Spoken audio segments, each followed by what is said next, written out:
ស្ត្រីម្នាក់នោះបានលួចបាញ់ថ្នាំបញ្ចុះលាមកពីប៊ិចចូលទៅក្នុងកាហ្វេរបស់អ្នកគ្រប់គ្រងនិងបានដាក់បន្ទះជីបតាមដាននៅលើសម្លៀកបំពាក់របស់គាត់អ្នកគ្រប់គ្រងមានអារម្មណ៍ថាមានអ្វីមួយមិនប្រក្រតីប៉ុន្តែគាត់បានធូរស្រាលចិត្តវិញនៅពេលដែលគាត់បានឃើញតែស្ត្រីដ៏ស្រស់ស្អាតម្នាក់នៅក្បែរនោះខណៈពេលនោះដែរក្រុមការងាររបស់លេសាបានលួចចូលទៅក្នុងប្រព័ន្ធខ្យល់ចេញចូលនៃអគារដោយឆ្ពោះទៅកាន់បន្ទប់សុវត្ថិភាពរន្ធខ្យល់នោះពោពេញទៅដោយកាំរស្មីឡាសេដូច្នេះ FN បានយកឧបករណ៍ឆ្លុះបញ្ចាំងឡាសេចេញមកដោយភ្ជាប់វាទៅនឹងឧបករណ៍បញ្ចេញឡាសេដោយប្រុងប្រយ័ត្នដើម្បីបង្វែរទិសដៅពួកវាទាំងអស់ចូលគ្នាធ្វើឲ្យរន្ធខ្យល់មានសុវត្ថិភាព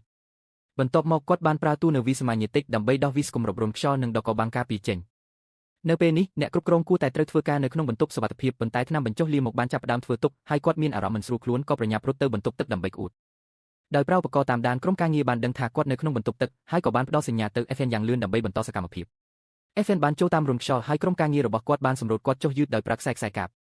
គាត់បានទៅដល់កុំព្យូទ័រវាបំបែកលេខកូដសម្ងាត់ហើយបានបញ្ចូល task ដើម្បីចម្លងទិន្នន័យដែលមានតម្លៃ$50 លានរំពេចនោះកណ្ដុរមួយក្បាលបានលេចឡើងនៅក្នុងបំពង់ខ្យល់ធ្វើឲ្យក្រុមការងារមានការភ្ញាក់ផ្អើលបណ្ដាលឲ្យ FN ធ្លាក់ចុះយ៉ាងលឿនដោយឈប់នៅចម្ងាយត្រឹមតែ1 សង់ទីម៉ែត្រពីកម្រាលឥដ្ឋកម្រាលឥដ្ឋនៃបន្ទប់សុវត្ថិភាពមានឧបករណ៍ចាប់សញ្ញាសម្ពាធដែលនឹងបន្លឺសំឡេងអាសន្នប្រសិនបើមានការប៉ះពាល់ណាមួយ